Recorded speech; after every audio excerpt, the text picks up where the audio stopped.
Russians who have attempted to influence the 2016 US presidential election usually don't have names. They're known simply as the Russians.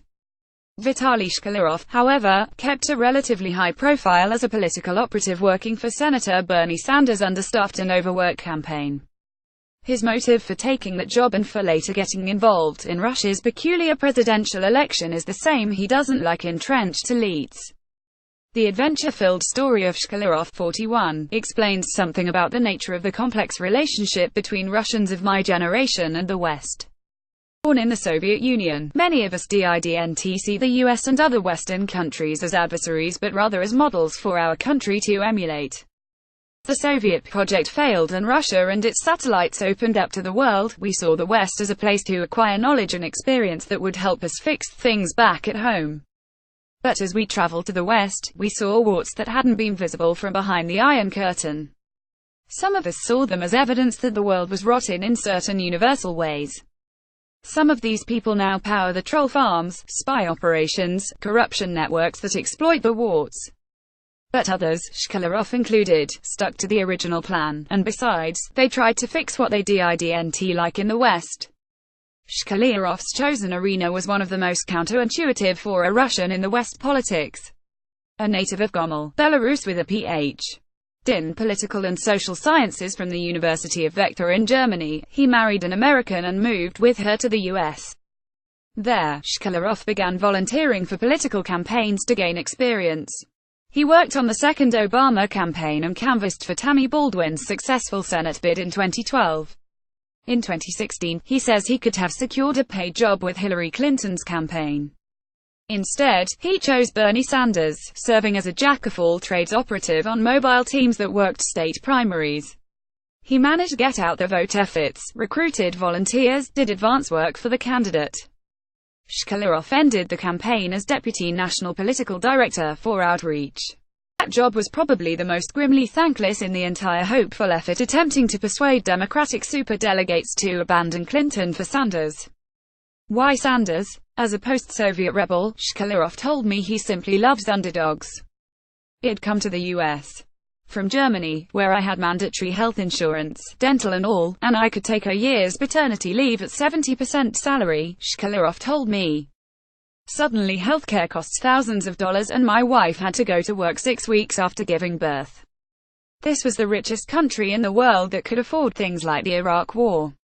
Bernie was asking these legitimate questions that even other liberal politicians don't dare ask. They get steamrolled by this discourse about the US being the best country in the world.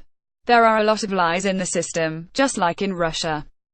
Shkliarov did advance work for the candidate Bernie Sanders. Vitali Shkliarov Twitter page. Shkliarov is open about his rejection of the system President Vladimir Putin has built in Russia.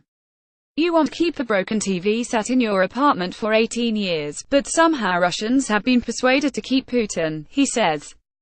In the run-up to the presidential election in March, he signed up to be a consultant to the campaign of TV celebrity Ksenia Sobchak, who is running on a vague liberal platform, and who, many say, is meant by Kremlin masterminds to drum up public interest in the vote to avoid a disappointing turnout that would delegitimize Putin's certain victory.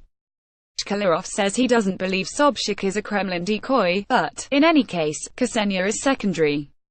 His goal, he says, is to gather targeting data and test a campaign organizing software suite HES designed with a team of techies while running lower-level election efforts for anti-Putin candidates in Moscow. One of those efforts recently helped lead to more than 200 surprise victories for liberal candidates in Moscow's municipal elections. But a national campaign is a whole new level of difficulty. I want to be prepared for 2024, when there may be several Democratic candidates if Putin leaves, Shkliarov says. The Russian constitution currently bars Putin from running again in 2024. It's pointless to sit out this election because Putin is going to win. Willingness to get involved with dubious or losing causes in the hopes of learning the hard way is an American trait. The US culture is tolerant of losing, and it celebrates the ability to get up after being knocked down. But it's also part of my post-Soviet generation's backbone. We grew up with destruction, disintegration, chaos, failure. We know both beautiful and ugly things can emerge from them. It's hard for me to understand why anyone would want to help Sobchak imitate an anti-Putin campaign, but I can see Shkliarov's point. No one except anti-corruption activist Alexei Navalny has tried to run a modern national campaign against Putin, but it's clear he won't be allowed to run this time. So from a political operative's point of view, any opportunity to test U.S.